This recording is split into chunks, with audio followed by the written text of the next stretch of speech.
How is everybody? Oh, great. We're good. Yeah. Did you guys have an awesome time? I don't know where you guys went for vacation. Yeah, we went to Naples. So, Oh, yeah, beautiful. Oh, you did? yeah, down in your Oh, neck of the woods. I know. Was it just so Mhm. beautiful? Oh man, we used to go there when I was like in high school. I had not been there since I was about 18, which is crazy because that's been a minute. But it's just, yeah, it's gorgeous down there. It's such a nice area, super family friendly. And we got really lucky. Like the weather was literally perfect every single day we were there. So it was good. I'm so glad. Yes, Okay.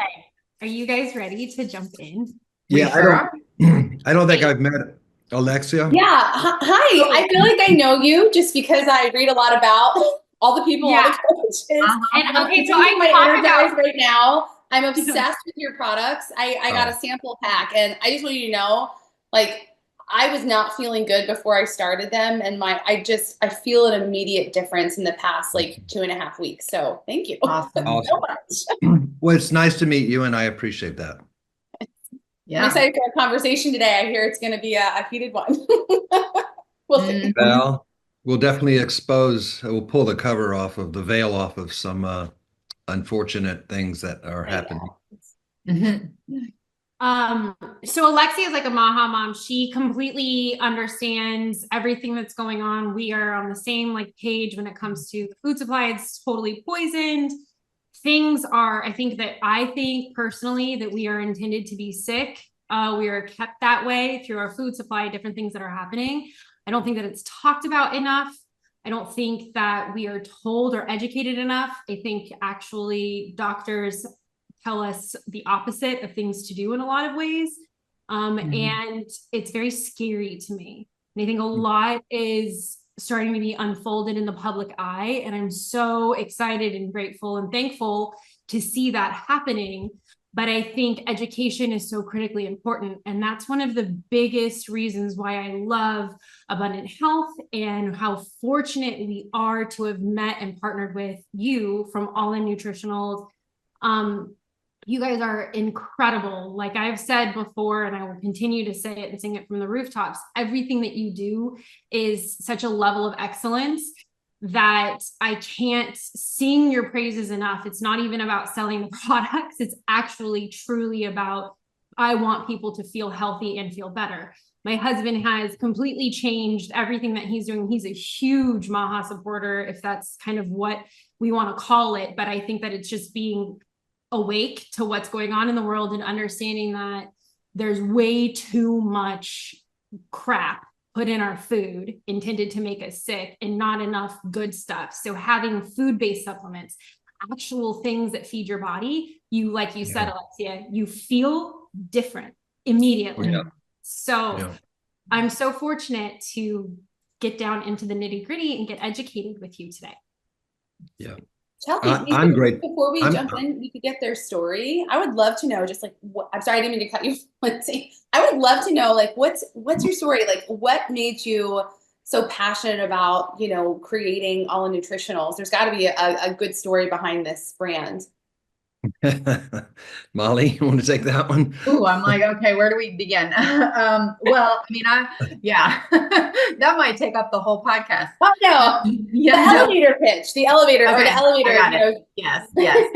Um, There's no elevator story yeah. to this Oh, one. So I will say, I think, and I don't want to speak for Lindsay, but his passion for health and wellness and natural healing stemmed from him being very sick as a child. So that's where that really got planted within him because he's been in this industry for nearly 40 years. And so, he was super sick as a child all the way through high school into early adulthood.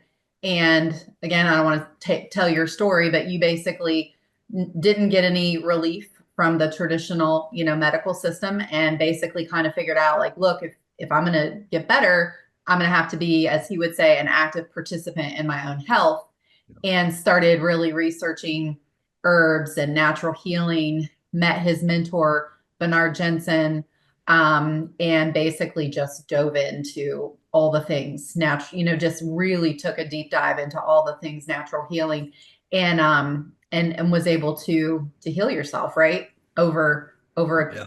certain time span. I purified the death and the disease out of my body at Yeah. 19. Wow. I didn't Right. know Yeah. that you were at 19. 19 Yeah. years old. Amazing. I had gone from doctor to doctor to doctor to hospital to hospital to hospital to operation to operation to operation.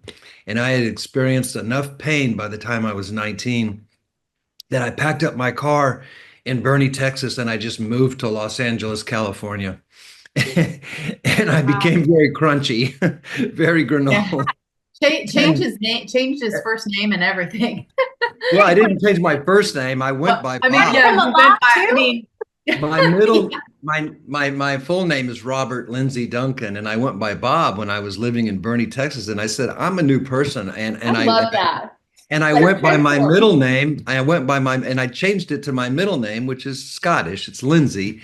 And Mhm. when I moved to and I even had Lindsay on my license plates. That's awesome. And I came to California, and I purified, and I met Bernard Jensen, and I absolutely saw it and cleansed and purified the illness out of my body. Just absolutely, I could see it coming out day after day after day. And every medication that I was on, I went off. Every symptom that I had went away. Every problem that was going on in my body literally started to fall away, peel away week after week, month after month. And then I became obsessed with natural medicine. I became obsessed with what came out of my body. And I couldn't believe that the human body stores what it stores. And then I became obsessed with natural medicine and herbs and cleansing and herbology. Then I became obsessed with the disease and the poison that we were exposed to as a society. And in 1980, 1990, I was traveling up and down the West Coast telling people that heavy metals was destroying their nervous system and their mind, and telling people that the colon was clogged up and toxic, and that the villi of the small intestines was being damaged by bread, and all the stuff that everybody knows now. And they were saying that I was crazy. They said, this guy's a quack. He's like telling people there's no evidence that having one bowel movement a week is bad for you. Right. Other than feeling like awful. It's That's so unbelievable. crazy. And I was just dubbed like this extreme quack, and this guy that was just the nutrition, this granola crunching nutritionist that had these far-fetched ideas. And now I lived on a coffee everything about the small intestines has come true. Everything right. about the Yeah. celiac and the villi has come true. Everything about gluten that I said has come true. Everything about constipation, everything about autism, everything about heavy metals, everything about the digestive and system and the poison in the food and the dead food that makes us feel dead. All of it's come true. And now my phone doesn't stop ringing. Yeah. Right. Yeah. Yeah. Goodness. In fact, I will say, and I know we're going to dive into some of these topics, but a lot of the things that is becoming like public knowledge now, like through mainstream media because of our administration and everything, Lindsay has been telling me for years, like in the I think it's privacy of our time. own home. And this is what I would say to him. I'd be like, that's probably true, but you can't talk about that. It's too conspiracy theory. People are going to think you're crazy, and we're just going to leave that alone. And now Now the lid's blown off. I'm like, I can't believe that we're actually seeing this on our news, because literally, he's been telling me this stuff for years. So, Wow. and then just to piggyback off of all that, so now you understand like where his passion comes from.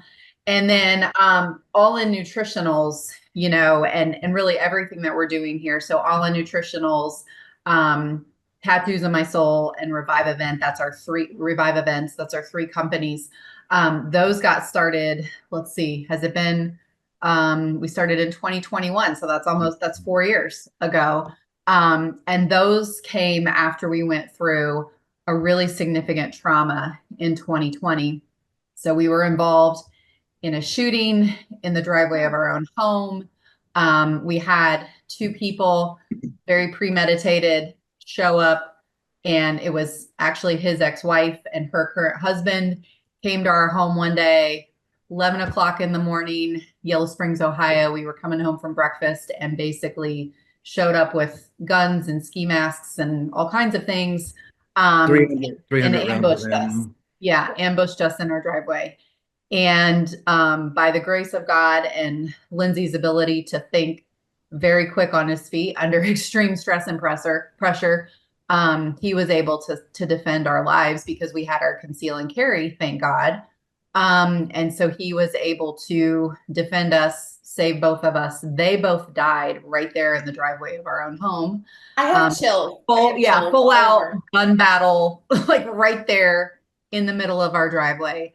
And so very long story short, we had that trauma. He had walked away from business. This is his fifth company. He's been extremely successful in the nutrition industry, billion-dollar companies all over the world. We had walked away from all of that. We didn't want the corporate toxicity and all the things that had kind of come into our life with those previous companies.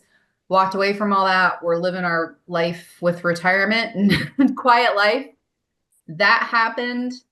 We survived, obviously, but went through a year of just not knowing how to process this trauma. And honestly kind of went about it all the wrong ways, started self-medicating, didn't go to therapy, we were kind of, our wheels were spinning. We didn't know what to do. And then later when COVID hit too. Yeah, COVID. So, you're isolated and trauma. Oh, it's trauma stacking. Trauma stacking. Yeah, we talk about habit stacking. It was trauma stacking. Yeah. And so then we did that for basically a year of not healing or dealing with anything properly. And almost year to date of the shooting basically came to a place within our marriage where all the trauma just kind of like erupted like a volcano between the two of us. And we're like, we don't know if we can stay married anymore. Like a lot has happened and we're both broken. Our marriage is broken. Our family's broken. Like we don't really know what to do. And that is, in my opinion, where God really stepped in. I mean, he obviously stepped in many times before. That's why we're still here. But God stepped in at that point and kind of showed us that we needed to heal ourselves individually so that we had a chance to heal our marriage. And we came to a place where we said, you know what, we're not sure if we can work all of this out, but we're going to at least try. And so we spent some time apart. He went and did this amazing healing journey that he can tell you about if we have time. Yeah, it's like, I'm like elevator speech. How do I do this? And then again, long story short, came back together after about 45 days apart.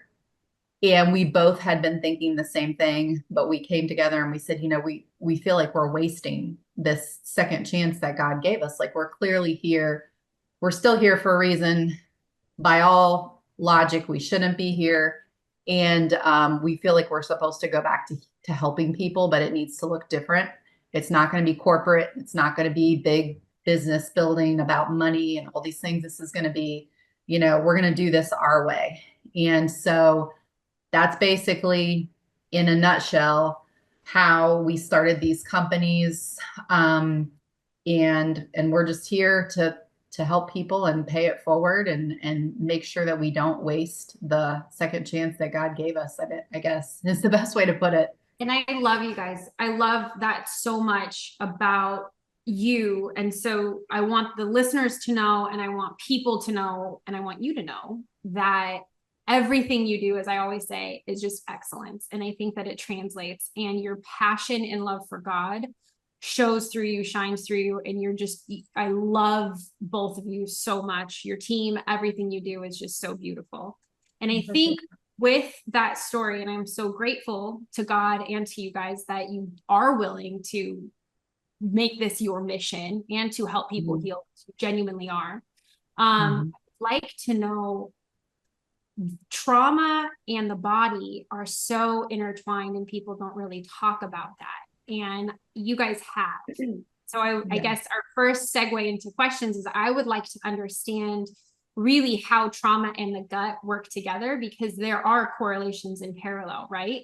And things that's amazing about Tattoos of My Soul is you talk a lot about your journaling and how to heal your mind, body, and soul. But I think that in congruence with supplementation the right way, that can work together. Is that correct?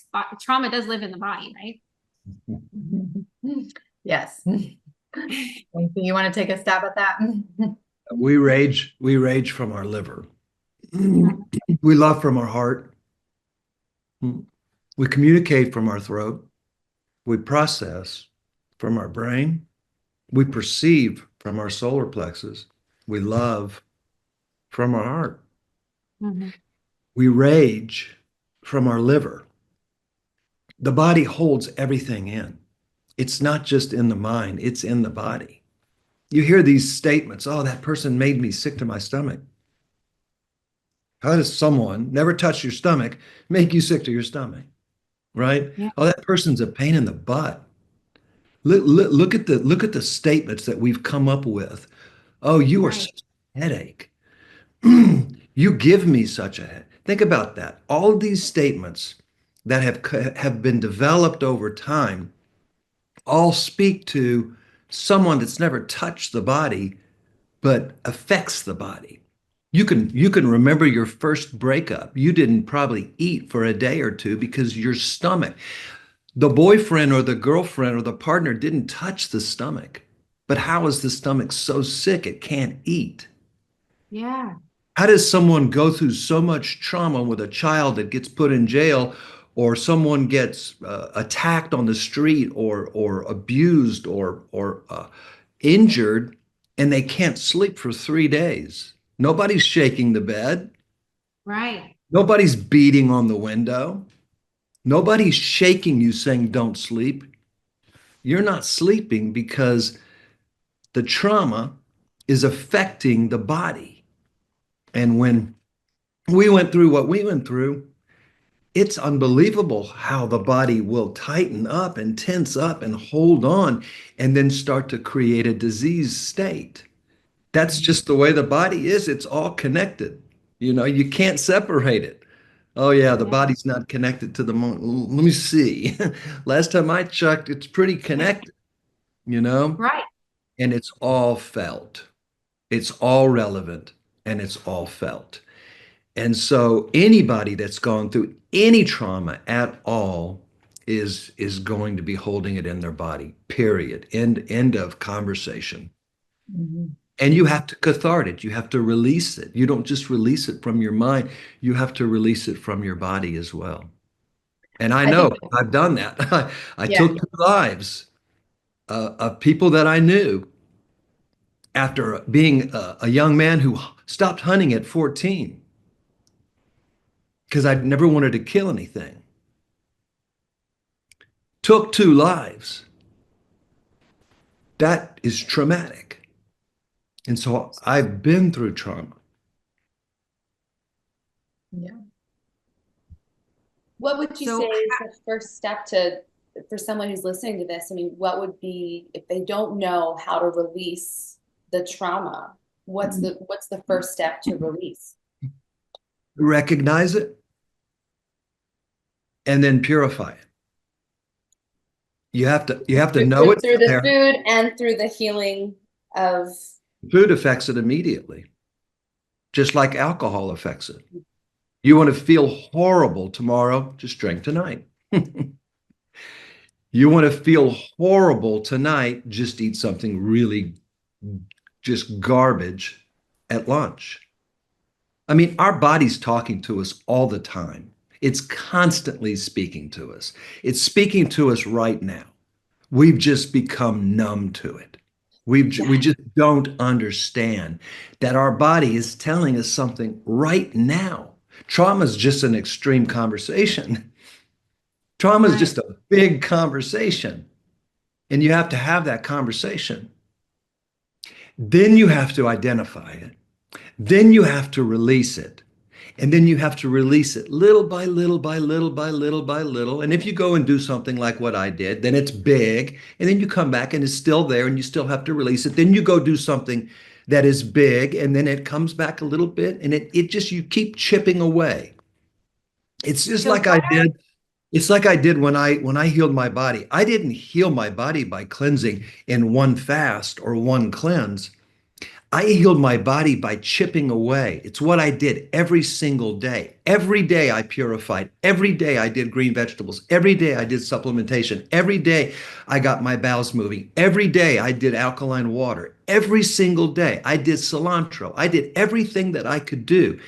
And over time, it accumulated, and the accumulating effect was a beautiful, purified body that felt incredible, that was sharp as a tack, that functioned like a well-oiled machine, and it worked beautifully, like it was intended to work. And it's the same thing with the mind, it's the same thing with the nervous system, and it's the same thing with trauma and with purifying trauma. You purify trauma just like you purify a poison or a cancer or a rogue cell. You purify the trauma. what are 3 steps that a mom can take today to purify that trauma? Or actually, the before that is, what are 3 signs that you're stuck in fight or flight? So some moms don't even understand that they endured trauma. They may not have had a crazy traumatic experience, but they've been gaslit for so long, or they've been in an abusive relationship and they're not realizing it and they're kind of waking up to it, or they're going through something that daily is hard. What are some signs that your body's stuck in fight or flight? And then what are some 3 steps that you can really take to repair that? Okay, I'll let Molly. I feel like I could speak to this one pretty well. If I go back to like my own personal experience, one of the things that happened to me before releasing trauma is I would wake up in the middle of the night and just kind of out of a sound sleep, kind of like anxiety. So if that's happening to you, if you find yourself falling asleep and then being jolted out of in that sleep through anxiety or panic, that's a definite sign that you're in a fight or flight state, that you're in a trauma state. I think another thing that would happen to me is I would wake up in the morning and life would be pretty fine, pretty normal, but I would feel immediate anxiety. Like literally as soon as my eyes would open, that feeling of anxiety, the really nervous stomach, the kind of the closed in like throat, just your body's super tense. Like you can just feel yourself holding on to the trauma. But you don't necessarily know that you're holding on to it. But that anxiety right off the bat before your day even starts, that's another sign. I think a chaotic, overactive mind, if you find your mind getting kind of stuck in a loop, like ruminating certain thought patterns, certain things that have happened, just getting kind of stuck, like I said, that's another sign that there's work to be done. If you procrastinate, if you're unable to self-start, if you feel like you can't ever get anything done, that could be a sign that there's work to be done, that there's trauma, there. Lindsay, do you have anything to add? Yeah. Wanting to numb yourself at the end of the day. 5:15. Yeah, exactly. The 5:15 number. Yeah. So if moms are just like, okay, but my toddlers are really hard to deal with and I just want a glass of wine. I know I used to go through that, right? That's not trauma. That's just it's just stress. We've talked about that before, your cortisol spikes. Yeah. There's supplementation you can take for that, right? Sorry, side note. Yeah, and I'm not saying moms don't have a glass of wine. What I'm saying is don't let the wine own you. Right. Yeah. Don't let the wine own you. Have the glass of wine, counter the negative effects of the wine on the liver and on the gallbladder, pancreas, and digestive system, but do it when you know what you're doing and you know how to handle the stress. Don't do it to numb yourself and to not feel something, because again, your body's talking to you. And Molly just gave examples of when the body's talking to you. I can give you another one. The clenching of the jaw. Clear communication. The body's talking to you. It's telling you that you're afraid and you're getting ready for something. And that's the clenching. Also, the clenching of the neck and the clenching of the shoulders and the clenching of the stomach, which causes constipation. So, a lot of moms will get constipated because they walk around with fear and with tension in the stomach, and the stomach being clenched will cause the constipation. So, again, the body's always talking to us. Yeah. And I think with alcohol, we're not saying like don't ever enjoy a glass of wine or a margarita or whatever, you like. I think it's perfectly okay if it's your choice to enjoy a drink or two in moderation, because it's just something that you enjoy doing. It's relaxing or whatever. I think the difference is like what Lindsay said, when you're using it to numb yourself or take the edge off.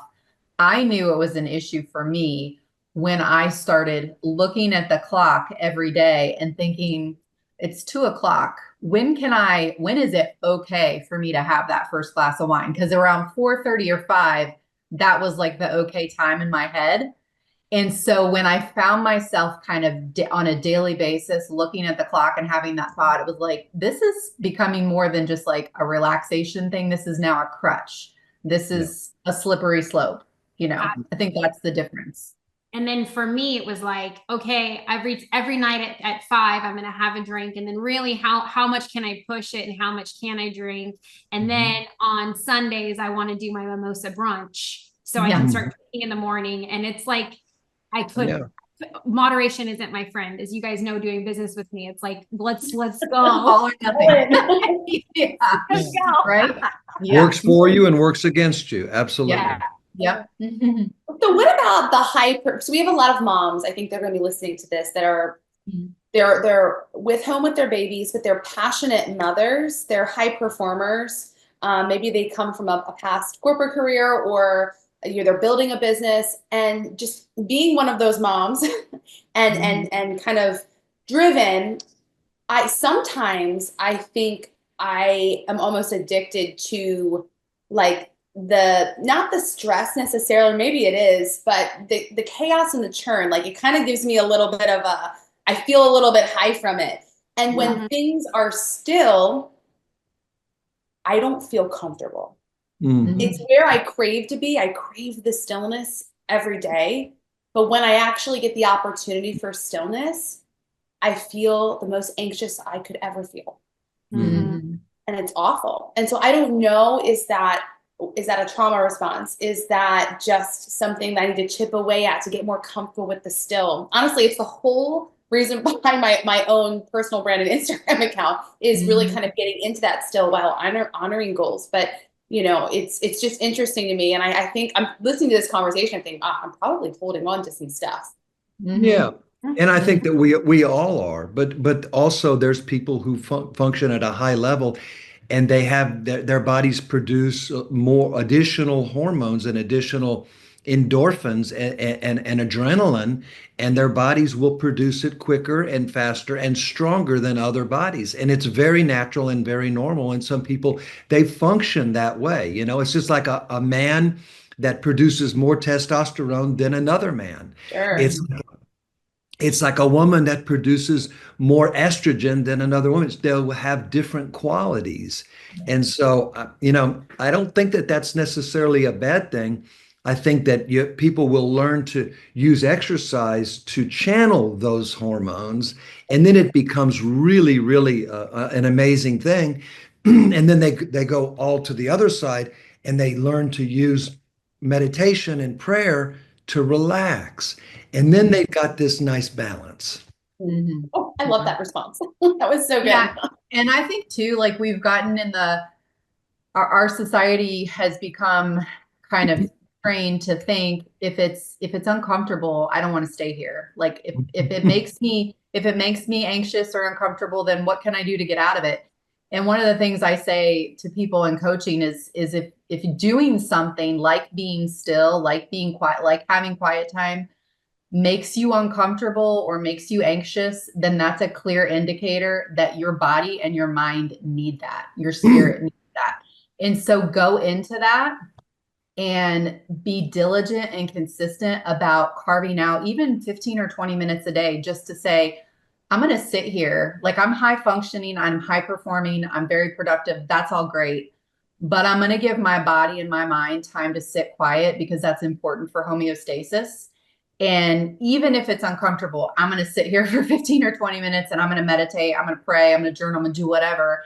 The more consistent that you do it or do this, your brain is going to start to say, hey, okay, we can do this. You're going to create a different neural pathway, and then you're going to get more comfortable with it. And it's not going to be something that causes you anxiety. It's going to be something that brings you peace and calm eventually. You just got to push through that initial, inner resistance of it, because you're not used to it. I like I'll that you pointed one out the thing. neural pathway. Sorry. No, go ahead. I really like that you pointed out that rewiring of that neural pathway, because I had to do that. So taking your life-changing journal, for everybody listening, Molly has a life-changing journal. It really is life-changing. It's what you created from the trauma, genuinely. And I had to force myself to make it a business text that I had to get in practice and use the tool so I could talk about the tool. And I had to frame it that way. And it really genuinely has helped me start rewiring of like, okay, this is going to make me more peaceful in my parenting, more peaceful in my decision-making. This is going to make me more centered. So I had to rewire my approach to looking at it, so I didn't get that anxiety, because I feel what you felt, Alexia. I totally get that. So I had to like adjust my framing of it. Yeah. There's always going to be that inner resistance whenever we do something that we're not used to doing, or that honestly, that's healthy for us. Our body wants to push back. This morning when I finished my shower, I finished it on cold water, because cold water therapy is so stimulating for your brain and your body, your vagus nerve. And and Lindsay's a big proponent of cold water therapy. He talks about it all the time. And I turned that cold water on, and my initial thought is, this is uncomfortable. I want out. But I know what it's doing for me. I know how stimulating it is for me. Because I know that, I sit there and I just tell myself, just stay in a little longer, just keep breathing. You know that what this is doing for you. And every single time I do that, that neural pathway of you can tolerate uncomfortable things becomes more deeply rooted within me. And then it gets less and less difficult. Say this, and it can be applied to so many parts of life and business, and I'm loving it. Yeah, exactly. Yeah. I've probably done, in my 40 years in the natural wellness industry, I've probably executed 10,000 different tactics for wellness, from acupuncture, acupressure, every single tactic that you can think of. I can tell you, out of all of them, the one in my top three, there's one that's in my top three, and it's getting very comfortable with the uncomfortable. Yeah. And now I enjoy it. And Molly will tell you, sometimes to the extreme. Yeah. I will push the envelope. If it's something that's uncomfortable, then it's for me. Sign me up. I'll take it.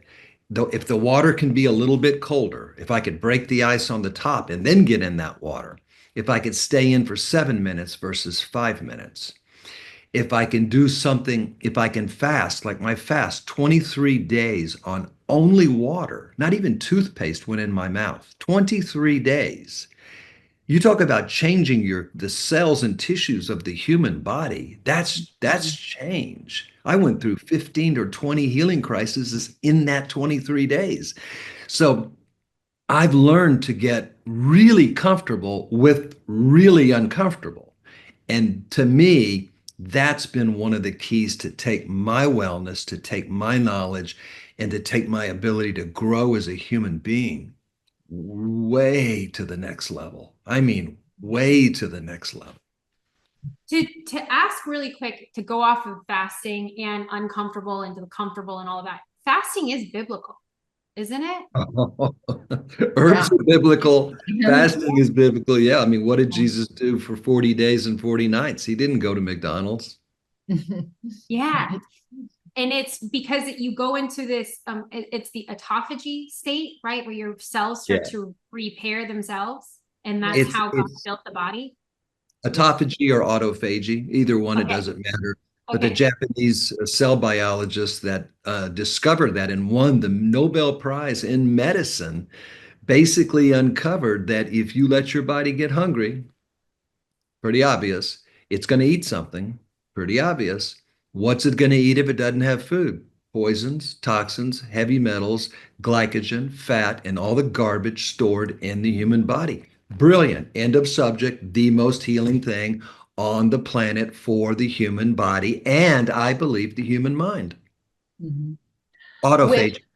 It for moms with young kids. So this is where I'm going to like say, okay, because how many of us are honestly going to go and do a 23-day water fast? Like I am married to this man and he talks about fasting all the time. I'm like, I'm just going to throw this out there right now. I'm never going to do that, but I can bring it down to my level. And so, moms that have kids at home and they've got to be energetic throughout the day and everything, is a long fast realistic for you at this stage in your life? Probably not, but you can do a dinner to dinner fast. That's very doable. I just did one of those. Yep, exactly. And the greatest thing about that is you're sleeping a big chunk of the time. So you just kind of get up and be like, hey, I just have to make it to dinner. If you bring in some of the nutrients, like, the ancient energy, the jungle greens, those kinds of things, that really helps you. You don't get as hungry. Lemon water, all those kinds of little things. So you can still, and what is it, Lindsay, like hour 18? 16 to 18. That's when autophagy kicks in. So you I'll can still get that benefit. Yeah. So Alexia, I'll give you a little bit of benefit here. This is golden. This will be a golden nugget. If you just did your first cleanse, your first fast, your first, basically no food for a certain amount of time. Mm-hmm. When you get to hour 16, like what Molly was saying, between 16, 17, and 18, your body's going to speak to you. It's going to say, Alexia, guess what? Your blood sugar's dropping and your stomach feels like it's eating itself. And oh, you better go get something to eat because this is not healthy. And all the little voices that come in that we've been told, they're all wrong. They're all 100% wrong. Unless you're diabetic and unless you need medication, then it's a different story. But when you felt that, oh, I'm really hungry, I'm not liking this. Oh, my stomach feels like it's eating itself. Oh, I feel a little bit shaky. Oh, God, I feel lightheaded, really that is the sweet spot. That's the golden nugget. That is where you want to be. And that is your body saying, okay, I got this. I'm going to go to town and I'm going to start eating the garbage that your body has been storing and storing and storing. This is exactly how it happens. I'm going to first go to the glycogen that's stored in the liver. After I finish enjoying all that glycogen, I'm going to go to the fat that's stored in the liver and gallbladder. After that, I'm going to now go to the heavy metals and the toxins that are stored in the cells and tissues and the liver and gallbladder, because the liver has to filter every single toxin in the human body, period.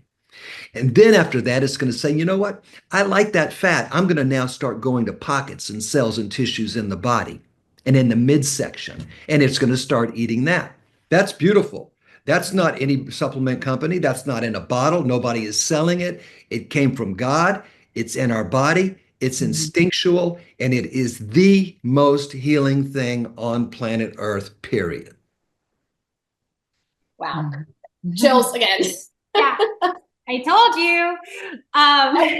You guys are just so brilliant. I've been feeling a lot of things in my own body, and I just kept feeling called to fast. And I don't have a ton of knowledge on it. And I just did it. I saw one little clip about how if you fasted, I think they said for 3 days or something, that's when, you really start to reset your cells. And, I feel like after postpartum, our bodies they're trying to calibrate. I mean, I'm still producing milk.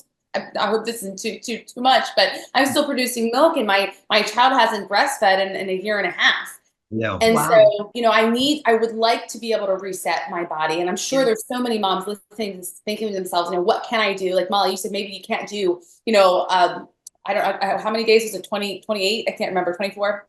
But can we do a 24-hour or can we do, what was it, 16 to 18 hour, fast. And we can, and I did feel better. Like I felt I didn't feel bloated.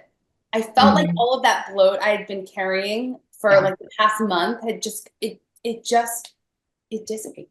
And I feel great this week. 3 things to do to reset the body, and you did one of them, a fast. That's by far the most profound way. Number 2 is a couple of really days of really intense exercise. I'm talking HIIT, cardio. Get out, really sweat. Do it somewhat on an empty stomach. Let your body burn. Because that speeds up autophagy. Number 3, a cleanse, a good cleanse. Get that liver cleaned out. Get the gallbladder, liver, pancreas, stomach, digestive system, intestinal system, that 30 feet from the mouth to the rectum. When you get that clean, that's mom. She feeds our body. Every cell and tissue in the human body must go through mom, must be dispersed by mom. You get silica to your hair from mom, the gut, the digestive system. You get beta carotene to the eyes. You get calcium to the teeth. You get sodium to the stomach. Everything is dispersed through mom, through the digestive tract. And when you clean mom out, when you flush her out, and when you get her clean, she's going to feed the entire family beautifully, perfectly, and the body will feel great. And that's the 3rd tactic.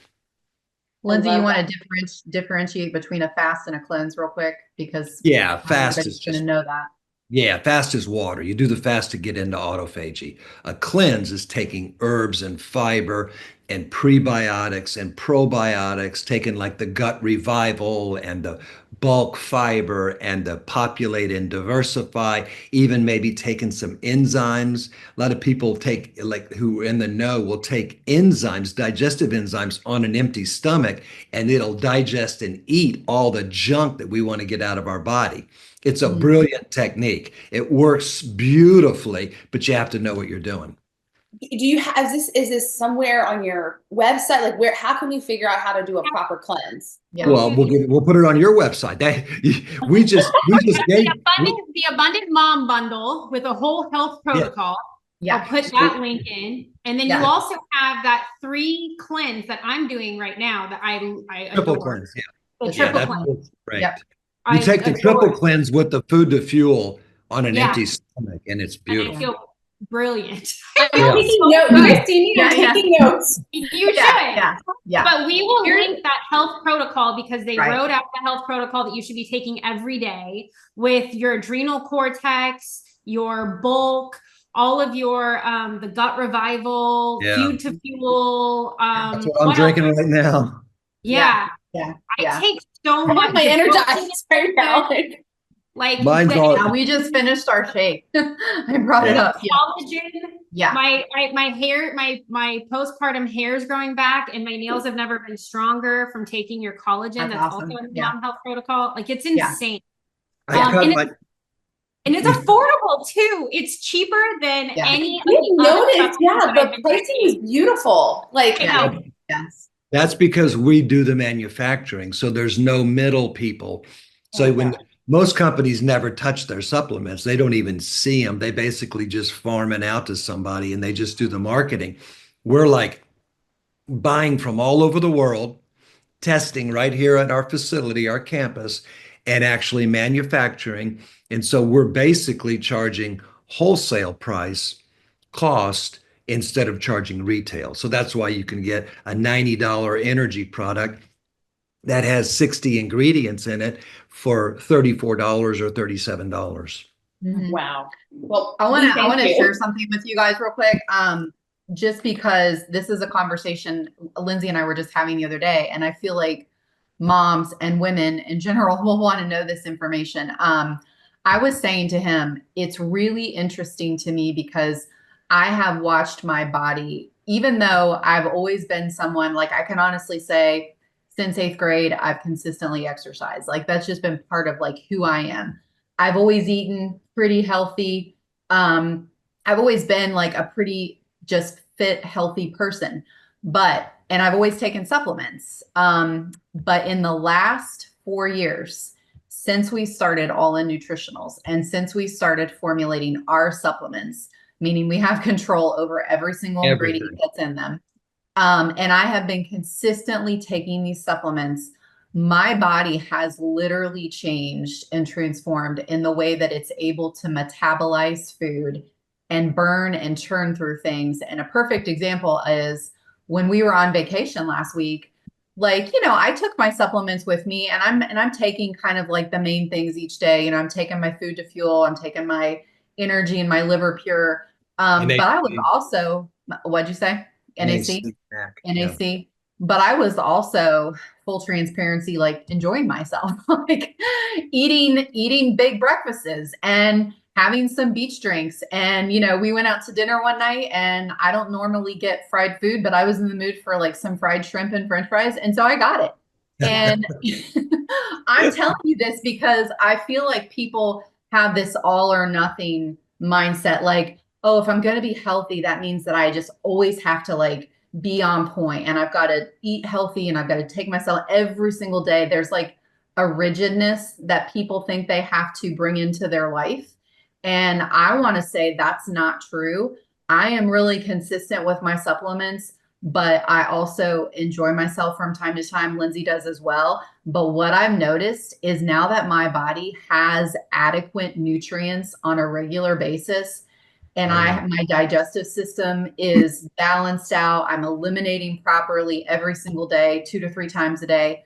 Like, it burns and churns. Like, when I do eat something that's not great, it burns and churns it like immediately. I don't feel that bloat. I don't get constipated. It's crazy. Like the difference. You don't even get heavy. You don't even get like heavy or No. lethargic after eating. Yeah. Your body's got it's functioning at such a high level.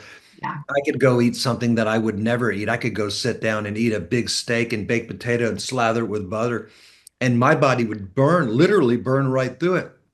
When I was 25 years old, that had made me so sick. My Yeah. body was weakened. It was Mhm. all of the cells and tissues were weakened. People will never, in our lifetime, will never understand the accumulative effect of proper nutrition. They will, Yeah. in our lifetime, that will not be understood. Let's try and fix that today. Because my question is, people think that they're being healthy when they're taking their over-the-counter multivitamin, when they're eating from the food pyramid that I believe was created to keep us sick, right? When they're Yeah. eating things that they don't understand, that are sprayed with chemicals that are just terrible. But let's start with the vitamins in today's world. We think we're taking the right things when they're over the counter, but they're not methylated. You can't digest them. You're just taking expensive things that you pay out. Is that correct? Yeah, Like your well, body you know, More if we're often going to than be not. really direct, then all of these one-a-days and these Flintstones, I'll be really just straightforward. Shame on those companies. Shame on those CEOs. Shame on those directors. Shame on those R&D people. Shame on all of them. In Yes. today's world, you don't put red dye, yellow dye, green dye. You don't put the fake sugar, the fructose. You don't put that stuff in a child's multivitamin. Shame on you. Yeah. You Yeah. don't do it. You don't put cross carbamylose sodium as an additive in a child or a grown-up's vitamin. You don't put microcrystalline cellulose to make the machines flow faster because time equals money. Yeah. You don't put dicalcium phosphate that is unhealthy for the human digestive tract in a child's vitamin to help it flow through the machinery better. You don't put shellac and not tell them that it comes from the guts of a beetle. Shellac that they put on the tablets so it coats them and stops them from dissolving or from breaking apart. This is unbelievable, the garbage that they're putting. And I know Molly's worried because I'm being too direct, and the public's going to go, "Whoa, did you hear what this guy said?" But I'm sorry, babe. It is the truth, and shame on these companies for doing this. They're doing it for money. They're doing it because it's the easy way to do it. They're doing it because it's cheap. They're doing it because it makes the machines flow easier. And they're doing it because you can mass produce it. And the why? Because nobody wants to do it the right way. It's akin to going out back and growing your own vegetables and fruit. Nobody wants to do that. Why? Because it's time consuming. We are a society of convenience. And ever since 1760 came on, the year of 1760, the date the Industrial Revolution was born was the day that the health in this country and the industrialized world started plummeting because everything became about convenience. Everything. They took the bicycle away, the car made it convenient, the air conditioning made it convenient, the heater made it convenient. Closing in the buildings made it convenient. All the convenience of all the industrialized world, from the trains to the every single thing, to the factories, to the toxic, the chemicals, all the convenience and all the poisons and all the heavy metals and all the toxins has all now led to 2025. And people want to know why everybody's getting sick and why all these children are getting sick and why all these new diseases and all these abbreviated diseases, there's now thousands of them. CFS, nobody knew what CFS was, chronic fatigue syndrome, EBV, Epstein-Barr virus. All of these new diseases have come about because of the convenience and the Industrial Revolution that started in 1760, and it began to poison all 60 trillion cells that make up the human body, period. So how do we know if our child like needs to be maybe even detoxified? I don't know. Like, how do we know their bodies cannot handle what they're taking in every single day, from the multivitamin to what we think is healthy for them at the store, but we have no idea that it's been, sprayed, So and even organic isn't, it depends on, Right. I don't know what kind of organic. Yeah. So I'm sorry for being so blunt, but if you want to know, I appreciate it because that's the reality, and so that's if what we you need in today's society. so We if you need want to know, understand. Yeah. if you want to know how to know if your child needs to detox, then the answer is if your child is alive, then your child needs to detox. So we talked about The reason why, detoxing but think about this. Think about this just for a second. Let's just back this up. Let's challenge this. If the child's breathing the air, I'll ask you the question back: is the air clean or is the air toxic? Toxic from chemtrails and all of that, right? Everything. Everything. But just think about it. There's something now called the sick building syndrome. What are you talking about? Sick building syndrome. So the chemicals that they use on the glues and the formaldehydes and the paints and the garbage and the way they cause the buildings to not leak air because of energy efficiency is keeping the chemicals inside the buildings and inside the new homes, and that's causing the children to be toxic. But if they go outside, yes. I have no idea. And when you say it, it's like, oh, that makes like perfect sense. So true. Yeah. So I ask you the question, you say, well, how do we know if our child needs to detox? I got to be honest with you. I've been doing this for 40 years. If your child is living, your child needs to detox. Is the air toxic? Yes, our air is toxic. Is our water toxic? They're just now starting to figure out that fluoride, which is a neurotoxin, should be removed from our water. And they finally did it a few months ago. The governor did it in Utah.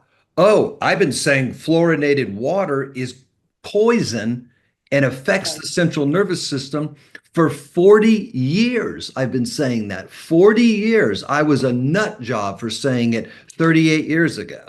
Yeah. But it's being pushed Is the air on us, toxic? right? Is the water toxic? What about our food? Do I really need to even talk about our food, the dead food, Because revitalized food? people don't understand. So people are told, we've been conditioned to believe that fluoride is right because it keeps our teeth healthy. So we want to shove fluoride toothpaste. We want to shove fluoride water. I was told as a child that you shouldn't drink water that doesn't have fluoride in it. So unlearning that as an adult is hard. It's scary. You think that the other people are crazy, especially because these big lobbyists and governments and all of that are shoving this messaging down our throat and saying that people that are talking about the natural approach are wrong and crazy, and that we should be shooting up our kids and feeding them crap because that's what's healthy. So yeah, we do need to talk about what is this food supply? What is affecting our food? Why is it sprayed? Why do I have crazy chemtrails above me? What the hell is happening in today's world? Why do I feel sick? And oh my God, how do I protect my kid? Because a Flintstone vitamin is going to kill him. And I know it. Yeah. It's No, it's I mean, it's true. it's sad. It's Yeah. really sad. I will tell you this, we will look back on this day. We'll look back on 2020, the 1900s, 2025, and we'll say, you know what? Man, those people were living in the dark ages. That was some dark stuff. Can you Yeah. believe they were drinking that? They were breathing that in. They were being sprayed that. They were taking all that medication. Some people, some people were on 15 medications. They're going to look back and they're going to go, whoa, man, those people were really uneducated. That's what they're going to say about us. Right. It's so difficult when we go to the doctor, and we're being prescribed these things. And that might be a separate issue all in itself. But even with fluoride, when we go to the dentist, what's the first thing they want to give our children, right? And when we decline it, we are questioned as a parent. Yeah. So I just, look, I just take it and say, okay, I'll just take it and just throw it in the trash when I walk out. Yeah. And then go get baking soda and Right. tea tree oil and some of the things that are natural. Our teeth don't need the fluoride that they're giving us. That's ridiculous. We talk about fluoride in the water and for our teeth, and you look at the people's teeth in this country, it's unbelievable. It's a gimmick. It's a fill in these cavities and eat that sugar and fill in these cavities and let's make another big business because we don't have enough big businesses here. It's unbelievable. Fluoride shrinks the pineal gland and the pituitary gland, causes it to shut down and shrink. And those are the glands work in a cascading effect. Those are two of the most important glands in the human body. And I won't even get into what they're for, but I'll just say this because that's really controversial. I'll just say that the pineal gland and the pituitary gland cause all the other glands to work because the human glands work in a cascading effect. That means that the top gland affects the next gland, affects the next gland, affects the next gland, affects the thyroid, affects the thymus, affects the pancreas, and all the way down to the adrenals. And so this fluoridated water is just a bunch of garbage. It's a lie and it's garbage and it's not doing anything for our teeth. It's doing a lot more to our pituitary and our pineal gland, a lot more that you don't want to know. Yeah. So it can feel overwhelming, I think, to a mom who's maybe listening to this and thinking, oh my goodness, everything I'm doing is potentially hurting my children, myself, my family. So what do they need to look at? And it sounds so basic, but if they go to the grocery store, what do you want to see in their cart? Well, the first thing I would say to that mom is, welcome to college.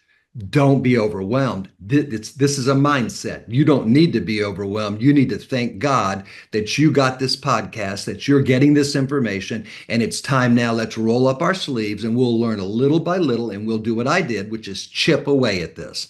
If they can understand that concept, at chipping away, I'm going to learn as much as I possibly can. I don't need to be a genius. I don't need to be a PhD overnight, but I'm going to learn this. And I'm going to learn it for myself and I'm going to learn it for my family. And I'm going to take an active role in my health and my family's health. Now, mom, you're in the right mindset. So that's step number one. Get mom in the right mindset. Don't be overwhelmed. Be grateful. Don't be overwhelmed that you don't know all this information because you'll get it quick. Be grateful that you've been introduced to it. Now, let's roll up our sleeves and let's get busy. That's step number one. Step number two is just start to really research and understand. On regards to food, it's very simple, very simple. The more live foods you eat, the more alive you feel. The more dead foods you eat, the more dead you feel. Yeah. And for people listening, live versus dead, can you just for our audience to know? If you need to spray it with water, it's alive. If it's in a can, Package. if it's in a package, if it's in a cereal box with a bunch of marketing and a bunch of color for kids to bait those children in, to all that gluten and all that sugar, if it's baiting, if that's the marketing is baiting your child in, throw it away. It's garbage. Put it in the garbage and never touch it again. Never spend your hard-earned money on that poison again. If it's alive, they're going to have to spray it. I will say though, I want to chime in here because so I'm a mom, I have an 18-year-old and a 14-year-old. I totally resonate with feeling overwhelmed and anxious sometimes when it comes to this, because the more that you learn, the more that you can kind of think like, man, I've done it wrong. Like I gave my kids that not knowing, like I let my kids eat goldfish, not knowing that that was not a good snack for them, like, but here's what I want to say to a mom that might think that or feel that way. First of all, don't beat yourself up, because you do the best that you can with the information that you have at that time.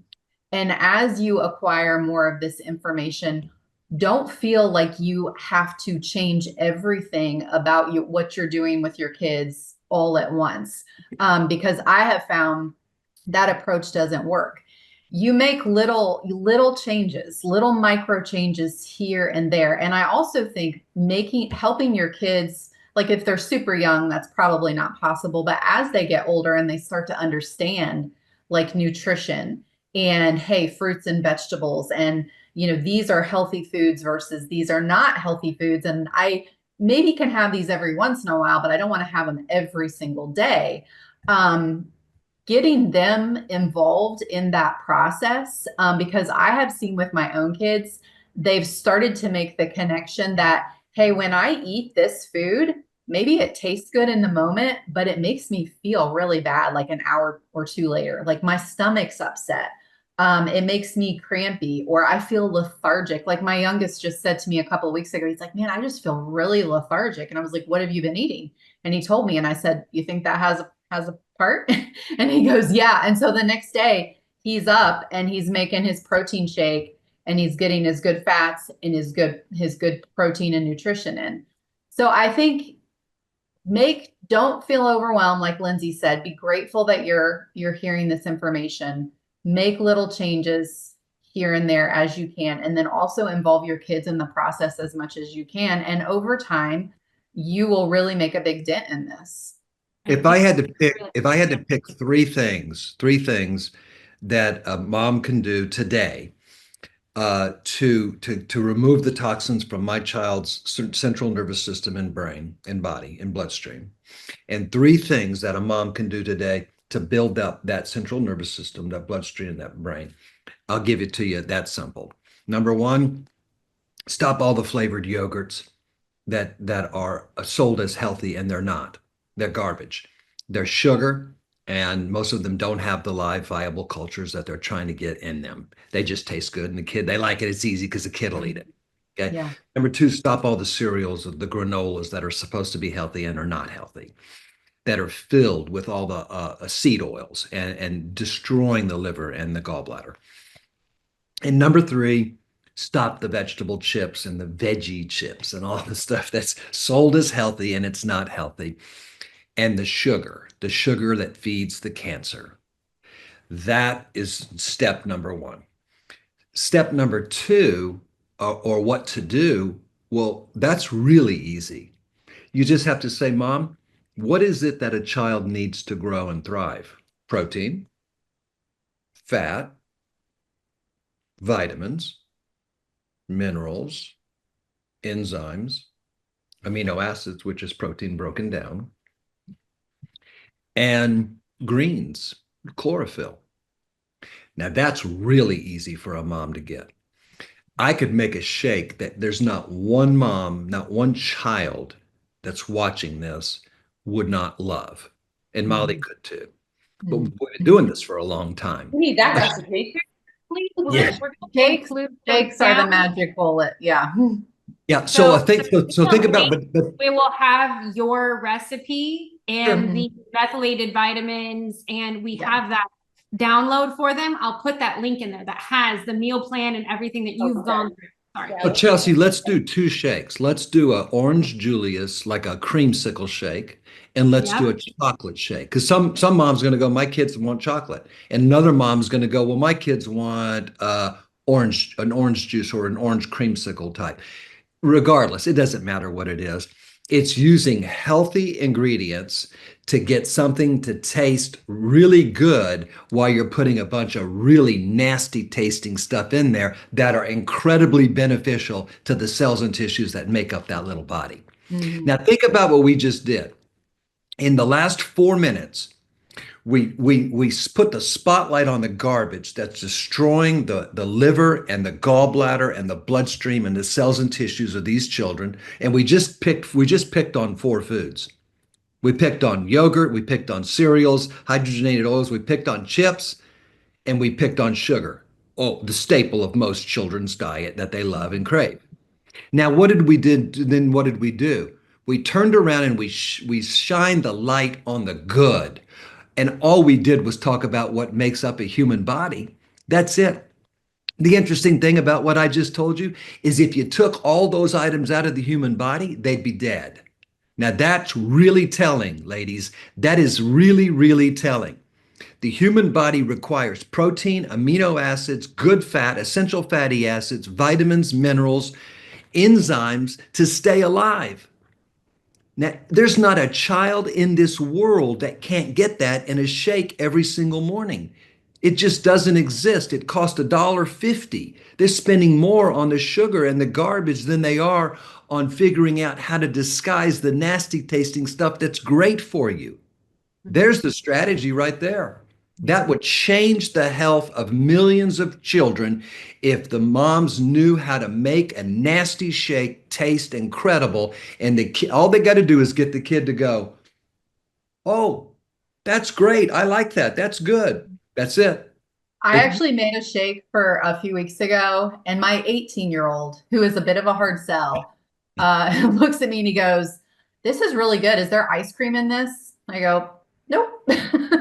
And then nope, I asked her, I said, ice cream, but I'm glad that you think there is, so drink up. And then I asked Molly, I said, Molly, did you put dairy in that shake? And she goes, nope. I go, what milk did you use? And she goes, I used almond milk. And I'm like, wow. Yeah, but it's just like getting, the organic cacao that makes it extra chocolatey. It's figuring out how to get it the right consistency with a little bit of banana and a little bit of chia seed. Yep. So it's just like kind of fine tuning it. But if you can find like a recipe like that where your kids are like, this is good, you can hide so many great things in there. Yeah, we use something. Yogurt, Lindsay was talking about the yogurt, like you can make your own yogurt. And that's a very, very easy process. They have little yogurt makers on Amazon. They're not expensive. It takes about 36 hours to make your own yogurt. And then you can sweeten it with honey or agave, some fresh fruit. And then what I love to do with the yogurt is that, because again, you might as well get as much bang for your buck as possible. I'll put the collagen in there. I'll put the gut revival in there because it tastes like vanilla, the protein. Yeah. So then they're getting a bowl of yogurt. But on top of that, they're getting probiotics, prebiotics, amino acids, protein, fiber from the fruit. I mean, complex carbohydrates. There is a ton of nutrition just in that one bowl. Mm-hmm. So that's one of the things moms can learn to do is kind of maximize the nutrition in these meals. It takes a little thinking, a little planning ahead, a little switching up, but in the long run, it's golden. So you guys just, we just actually went through the process where you said, that moms are going to be overwhelmed, or where do you start and all that. We just started. Yeah. We just graduated. That first year of college.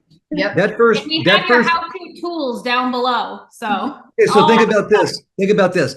I said at the beginning, I said, this is college. Welcome. You've just entered college, College of Nutrition, the College of Nutrition and the 60 trillion cells that make up the human body. And you're going to graduate. Well, guess what we just did?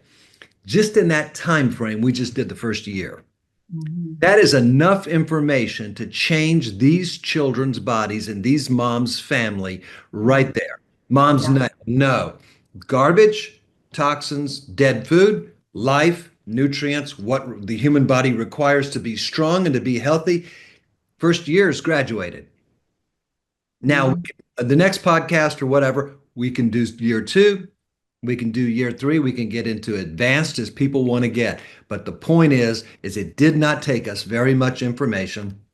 It did not take us very long to cover an incredibly powerful and beneficial amount of information that will benefit every single person that listens to it and that takes action and follows it. Because this Well, and information, just, yes, go to ahead, piggyback Vanessa. off that, if you just did that one thing, so we were saying, don't feel like you have to change everything all at once. But if you just said, you know what, my kids love yogurt and they have yogurt every single day, and I'm getting store-bought yogurt right now. So I'm just going to focus on this one change for right now. And I'm going to get myself a yogurt maker and I'm going to do that simple yogurt recipe every single day. With it, like how, Lindsay, how long does it take to reset your gut? Isn't it like 3 days, or it's not very long at all? Like Less than 2 days. Okay. Yeah. So Reset the gut microbiome in 2 days. 2 days, by making that one change, you have reset your children's gut microbiome, which not only helps their digestive system, but also helps their brain, their mood, their focus, their energy, their sleep. Like it's like a domino effect. 90% Just we're consistent with that. 90% of the serotonin made in the human body is made in Right. the gut by the gut microbiome. Yeah. 90%. Yeah. And you think about why are kids why is Down and anxiety in children through the roof? Why is anxiety in teenagers? Kids and teenagers are suffering from chronic anxiety. They are Right. suffering from an inability to focus. ADHD is off the charts. They can't sleep. You know, they're a nervous wreck because their guts are completely out of whack. Oh, but wait a minute. They're taking the dinosaur yogurt that tastes that has these super berry. Yeah. And you know what? You know what 90%, 98% of the moms don't realize is that every single one of those yogurts that they buy by law has to be pasteurized. Excuse me? Mhm. You see, let me get this right. You're buying something that for probiotic effect that is supposed to have live viable cultures. That's the terminology used, live viable cultures. And you're pasteurizing it at 192 degrees. And you think that those live viable cultures are still living? So You gotta be kidding me. They're not living. The only thing living is the sugar. Ah, you know, for our moms who are going to be watching this, I think we have a lot of homeschooling, moms, which is awesome. And you can really kind of control, what your children are being fed every day. But then if we take a child who is in a program or, maybe they're going to a public school, and they're young, a lot of times they are being fed snacks. They're as part of their program. It's just they get it with everybody else. So a child, sees these other children, they're goldfish, sometimes they're Cheetos, terrible things. How do we mitigate that? As a mother, do we just pack them their stuff and tell them, hey, maybe it's part of that education process, Molly, that you were talking about. I mean, my children are 3 and 5, and my 3-year-old knows what red dye 40 is. yeah. Yeah. She'll ask me at the store, we go shopping together, and she sees me looking at the labels for oil, for seed oils and dyes, and she'll ask me, Mom, does that have red dye 40 in it? She's 3. Yeah. So That's good. It still is difficult though when they're friends and there's that social pressure that is attached, to the eating. I have 2 answers for that. Okay. Answer number 1 is you got them at home. That's going to be 60, 70% of the time. Give them gold. It'll offset the charcoal. Yeah. Okay. So that's the first answer. The second answer is to begin to educate and teach and get them, involve them so they want to take their own snacks and they want to take their own lunch. And it might take a while, and that's fine. But if you've got those kids 60, 70% of the time, you're golden. If you've got them doing protein and fat and Yeah. MCT oils and amino acids and vitamins and methylated vitamins and fiber and good bacteria and good microbiome bacteria and prebiotics and probiotics. And you've got them doing that before they leave the house. You're golden, mom. Yeah. That child is golden. They give them the goldfish. It doesn't matter. That's exactly what I was going to say. If you are being as consistent as you can at home, our kids are going to eat junk from time to time. There's no way we can prevent that. And we don't want to make them feel isolated or awkward and be like, you're not allowed to have that, or like there is a balance to all of this. So I would say don't stress. Don't worry yourself. If they have goldfish, they have goldfish. But like Lindsay said, get as much nutrition in them as you can. Make it count when you can. That's what I do with my kids, because I'm like, I know they're teenagers. They're going to eat stuff with their friends. My one son, he loves to have sleepovers. And I know when he has sleepovers, he's eating stuff that is not great for him. But Yeah. that next day, I'm saying to him, hey, buddy, I know that you ate some stuff that was not real great last night. Let's counter that. Like, go make yourself a shake. Like, go take some digestive enzymes. Like, let's get that, drink extra water today. Go hit the gym, get a workout in. Like, and obviously he's older, but you can start really young with your kids. And the fact that your daughter already knows what red dye 40 is amazing. So you just keep building upon that. If I've got Tell two other meals, children too, and it's a little embarrassing. if I've got two meals versus one, I'll win every time, every single time. If I've got two meals and I have to go against one meal with a child, any child, I'm going to win that battle 100% of the time. That one meal will never offset the benefit of those two meals. Those two good meals will always offset the negative of that one meal 100% of the time. Yeah. Yeah. Um, I think too, just one final thought on that. I think Lindsay and I have talked over, the years as the kids have gotten older. I think you also have to let them figure this out a little bit for themselves. We don't want to change until we feel like that discomfort and like, man, I ate that and that made me feel bad. Like, you know what I mean? If you're too rigid with your kids, if you're too like, this is bad, you can't eat this, you can only eat this, this is bad, this is bad, this is bad.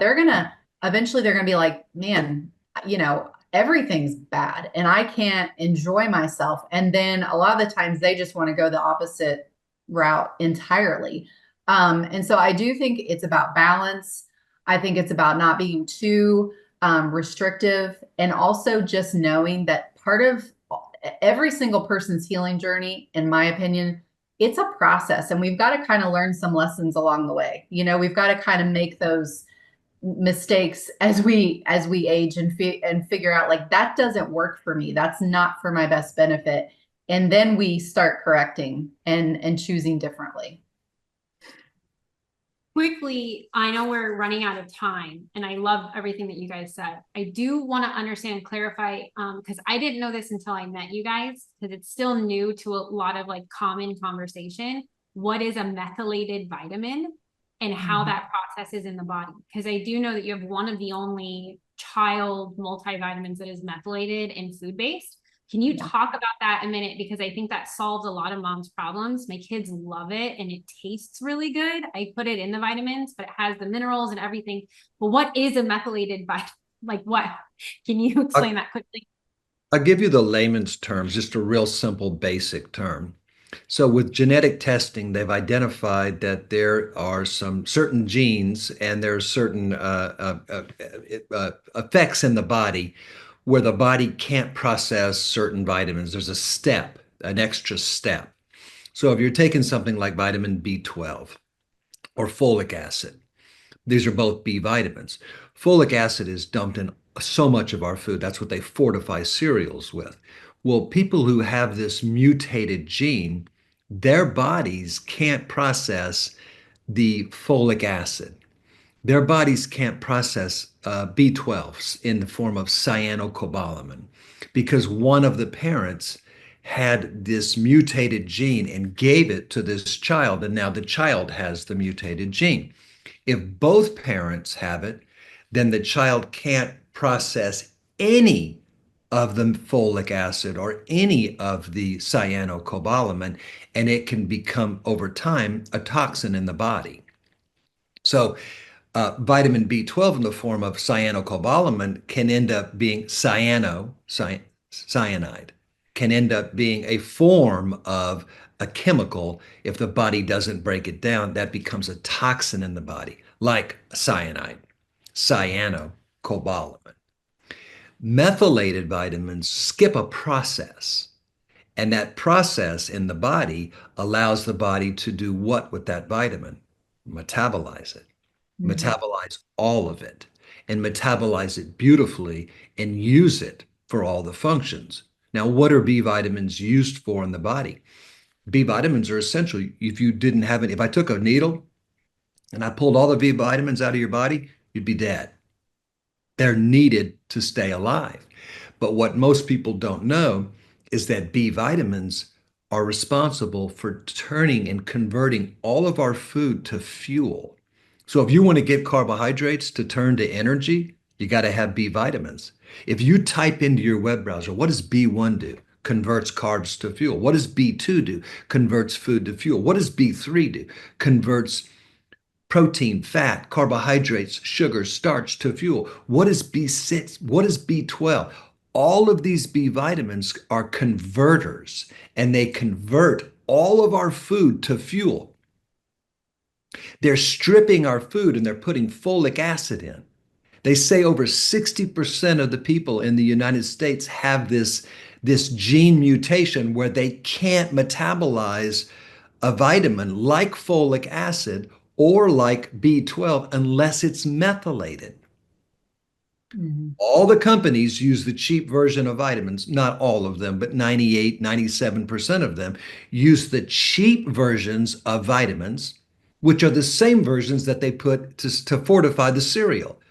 So they strip the rice, they strip the wheat, they strip the bread, they strip the cereal, and then they come back around and think they're doing something great. Oh, we're going to fortify that milk. We're going to fortify that cereal. We're going to fortify this so the kids can get these vitamins. Well, they're actually doing damage to 50, 60, 70% of the people because their bodies can't metabolize it. Then a great company comes along and says, pay whatever we have to pay. Let's get it methylated. They put methylated vitamins in all of their products.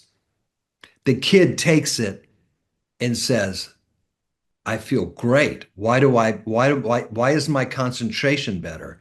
Why do I have more energy? Why am I sleeping better? How can a B vitamin allow me to sleep better? Well, B vitamins are food for the central nervous system, critical for the central nervous system. So now the child and the mom and the father, everybody, is processing and metabolizing the vitamin, and it's not turning into a potential toxin because it's a cheap form and it doesn't understand the process of that gene mutation that most people have.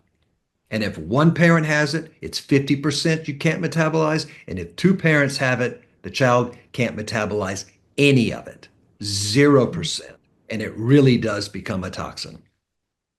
Does that explain it? Like methylated is just simply like more bioavailable, right? Is the body has to do less to break it down to metabolize it? Significantly more bioavailable and utilized by all bodies. Yeah. It's skipping a process. So that just I means need the that majority full of the explanation. Thank I'm you. sorry. That was a brilliant explanation. Thank you. I really appreciate that. And I wanted to tie it back into the cereals because it's horrible that and again, I'm going to go back to 1760. Yes. Why are they stripping the cereals? Because they're having to mass produce them. Right. You And mass we're produce them, told, give your you baby strip it. oatmeal, give your baby this, give your baby that. This folic acid is important. All of it is important. But I read that it creates behavioral issues. It impacts their long-term growth, all of That's the children that can't metabolize it. They Yeah. should not be taking folic acid.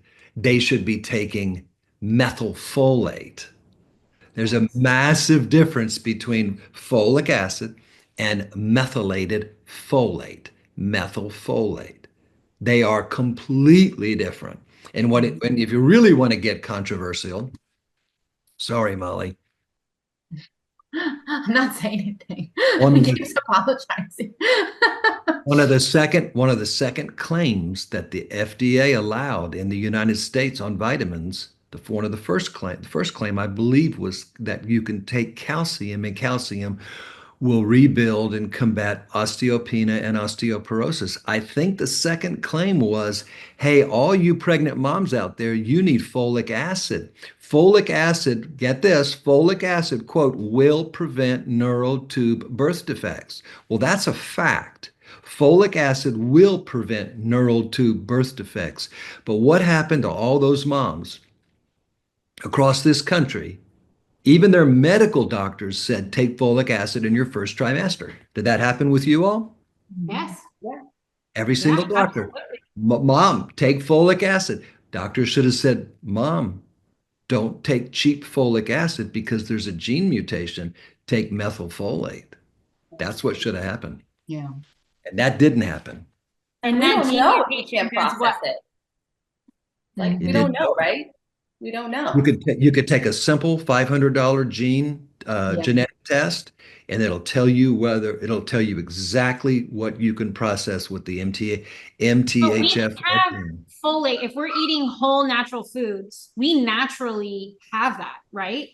We Yeah, there's have foods that are high in B complex vitamins, brewer's yeast, blackstrap molasses, brown rice. There's lots of foods that are high in it, but with today's world, the doctors were right when they said, hey, folic acid does prevent neural tube birth defects in that first trimester.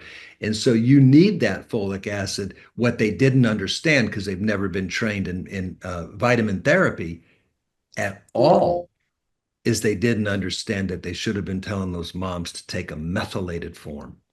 methylated form. What are the best methylated forms that you think moms should be taking if they're in their first trimester? I just gave it to you. Methylfolate. Methylfolate. Methylfolate. Do Yep. you have a methylfolate? All we use. We don't, that's all we use. We will So not, it's within the vitamins within the supplementation. Okay. It's not like you take that on its own. Well, so what supplement would they take? Would they take the kids? Yeah, what's some of the multivitamin? products? Would they it's take- the Ancient Energy has it. Our Methyl Boost, our product called Methyl Boost. Look at the methylfolate in that. It's massive amount. It's I incredible. take that every single day. I take Methyl Boost every single day. Yeah. All of our B vitamins, all of them are food-based and methylated. Mm-hmm. I think I need like a one-on-one consult here to like know what I need for my body here. Yeah. This has been Can you guys incredibly make a pregnant mom bundle for pregnant moms that pregnant moms should be taking too? Because we have the mom health protocol, but I do think a pregnant mom health protocol would be really great. Absolutely, we can do. I'll tell you what you can do if you want Lindsay, to. we need to come out with a prenatal. Yes, you do. Yeah, we do. Yeah. I'll tell you what we need to come out with, which is going to be really difficult, but it's a formula. Oh. You know, Yes, I please warn tell me about that because the heavy metals are so scary. if you go back on my Facebook page and you look, I did a warning and I said, hey, look, these heavy metals are in these infant formulas. It's not good. I've been saying that for years. And when finally they identified it, I did a post about it and I was talking about how to create your own and it got blown up. I mean, it was just crazy. Oh, yeah. And then I got too many messages. Of that? Yeah, I can. Yeah, I can do it, or I can do a new one. I mean, you can make your own heavy metal free formula for your child. You just have to be able to put, the time and energy into it. But you can get it more nutrient dense. You can get it as nutrient dense or more nutrient dense than breast milk. You can even get it with the good bacteria. You can even get it with colostrum. You can put a little colostrum in there. So yes, we're the perfect type of company to come out with that. It's just really hard to do it and do it right and to keep it fresh. Yeah. Right. And so how do you, as a mom, how do you do that? Or can we'll link to your Facebook post. Yeah, I can do a video on one if you want me to, just for abundant moms, if you want. That would be lovely. That'd be amazing. For me, like I know now I might even have another baby just because I know I have my supplementation right and I know I'll be able to produce milk. I wanted to breastfeed. You don't understand how difficult as a mom. You feel like a failure when you can't breastfeed your baby. You can't continue to produce milk. I still get emotional about it. All three of my babies, I dried up. It was, it was hydration. It was certain things. It was things that I didn't know, and you're not told. I'm going to get all emotional about it. So you feel like a complete failure. And then you are like, okay, I went from a filet mignon to now I'm drying up and I have to give my baby McDonald's. And she's just so innocent and so pure and just new to this world. And knowing I have no other alternative, even the organics, even the organic formulas, I have no alternative. And knowing that there's like heavy metals, like what do you feed your baby? It's so sad. And the fact that that's what turned me into this conspiracy theorist almost, or whatever I am now. It's like a reality person, because the fact that it's legal to put these poisons in something that's supposed to feed a baby, and you're a mom and you have no other alternative, is so disheartening and terrible. Well, see, that's the problem with our whole system right there, because there are things that produce breast milk, and your practitioner should have told you that. So I'm going to go way out on a limb here. When we hang up this podcast, I just want you to type into your web browser, does the herb fenugreek produce breast milk? Okay. Just type that in. Just say, is there any clinical evidence that fenugreek, F-E-N, I think it's Fenugreek, produce breast milk in a mom? Also type in, does thistle, blessed thistle, does that produce breast milk? Also type in, does fennel, the herb fennel, just a simple spice, does that produce breast milk? And then there's one more herb, it's called rue, R-U-E. It's also known as goat's rue. And then just type in, does goat's rue produce breast milk? That should have been communicated to you. You should have made a tea twice a day with 3 of those herbs in it and steeped it, double tea bag, and you should have done it in the evening, and your breast milk would have increased by 75, 85, 90%. And then you take castor oil and you put it on the nipples, and it opens everything up. See, that wasn't. And even all of the Googling and everything, you're even told there's certain that like, I remember I had asked my doctor if I should take fenugreek, because I was researching it, and she goes, no, you don't know how that's regulated, and you don't know how that'll affect the baby, and it could poison the baby. And you're told, I was told that I could harm my baby, so it's better to give them formula. That's great that doctor was an herbalist. You just don't know, right? That's what's wrong with, and I love my doctor, but that's what she was taught, and she was trained, and she was relaying what she knows. She wasn't taught herbs. She has had, I've had more herbology training in a week than she has had in her entire life. She has no training on herbs, and she did not know what fenugreek does. And I guess all the thousands, millions of moms throughout history, throughout the 4,000 years that fenugreek has been used for that, they all were wrong. But this doctor just so happens to be brilliantly right, because she follows the Rockefellers, the creed to make old traditional medicine debunked and non-valid, so the new way of medicine can take over and become a multi-trillion-dollar industry. It has nothing to do with that. Nothing at all. So it's amazing that 4,000 years of history can be wrong, and millions upon millions of moms across multiple cultures all didn't say, hey man, my baby, that messed my baby up. That doesn't make any sense. No. It's embarrassing. It's embarrassing.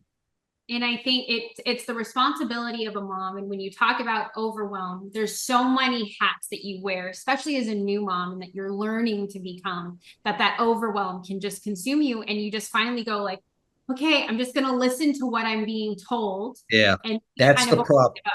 so that's why we have to get loud and vocal and start communicating the reality of what is happening. Yeah, I have a question for everybody, and it's not a question that I'm going to ask for an answer. I'm just going to ask it because it's going to spur and stimulate something that needs to be stimulated. Why? My question is this: why is it that the most important thing, one of the most important things on the planet, to each and every one of us, why is it that we know nothing about it? Nothing. Most people can't even tell me where their adrenal glands are. They can't even tell me where I could say to a room of 500 people, point to your pancreas in your body. They can't even point to their pancreas. So why is it that this vehicle that we're borrowing, this gift, it's a gift, it's borrowed, you're going to have to turn it back in. Why is it that this gift is the one thing that we know the least about, and yet we wonder why we're in the condition that we're in? That's my question. True. It's like we know the least about our spiritual health and we know the least about our physical health. You know why? Yeah. Because we've relied on everybody else. Spoon feed me. Spoon feed me. I'll just take whatever you give me. Just give it to me. I'll just take it. That was like in the pandemic, I saw a comedian talk about this, and it's a great way to close what you just said. We'll definitely, that's a soundbite, and that's a reason for conversation. But I had seen a comedian talking about the vaccines and COVID and how we're all conspiracy theorists on the right, questioning, well, why am I going to take this shot? It's only been around for a couple of years. Like, I don't understand the implications.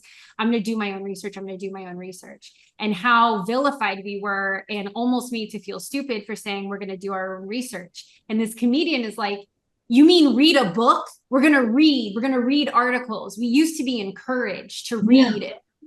And we're conspiracy theories and crazy for doing our own research. I don't understand how that is, but it's a sad state that we're in, and I hope that we can change it. You should just take that $50 Visa card and get that shot. Yeah, right. Yeah, exactly. Just get that $50 Visa card. That's right. Oh my gosh. The things that they did to us is insane. You're going to pay me to get a shot? That's your first sign that you shouldn't get the shot. I got you. You're paying people to get a shot. Probably Got you. Okay. Thank you. I had a doctor that wouldn't. I was pregnant with Kaya at the time, and they said, you need to be vaccinated. And I said, I won't. And they said, you will. And I said, I won't. And they said, I won't deliver you. And I said, okay. And I found a different doctor. Yeah. And so many times that I had been asked, there was throughout all my, are you vaccinated? Are you vaccinated? Are you vaccinated? And each time I answered honestly. There was a hospital that wouldn't deliver me because I wasn't vaccinated. You will, I won't. You will, I won't. And my whole theory was, and my family thought I was nuts. They thought I was absolutely insane. And my theory was, if I can't take Advil, I can't drink alcohol. There are so many things that I can't put into my body right now. And you want me to shoot something into this newborn baby that hasn't been around long enough to see what the implications are on these children, let alone my fertility, anything else, but my child's development. You want me to shoot myself so you'll deliver me for what? Why? I'll stay in my house for 9 months. I don't care. It was then that I'm like, what is happening to today's world? This makes no sense to me. You don't want to hear mine. You don't want to hear mine. Yeah, I was like, oh, I don't know. If you're trying to close it out, that was probably the wrong thing to say. That's my open the door. That's my cue to go. Yeah. I'd be like, ladies, I've loved the time. I've enjoyed it. I'm going to sign off. Well, on that note, thank you so, so, so much. I have absolutely enjoyed the time today. I do think that this is very brilliant. I would love to do this again. I love working with you guys. I am so blessed and fortunate. They say when you pray for the boats to help you, God will send them. And you guys have definitely been God sends to me in my life and to so many other people. So keep doing what you're doing. I really appreciate it. Yeah. Thank you. And we love being a part of what you guys are doing. I think it's such an amazing group of women. And I love how you're pouring into other women because being a mom and having young kids or having kids in general, I mean, it's a blessing, but it's also really difficult. And you need that support system. You need to be able to hear from other moms and know that you're not alone in your struggle. And this is how we learn, as a community. So I thank you for creating this community because I think it's going to be life-changing for a lot of people, and we're happy to be a part of it. Thank you. Thank you. Oh, I love you guys.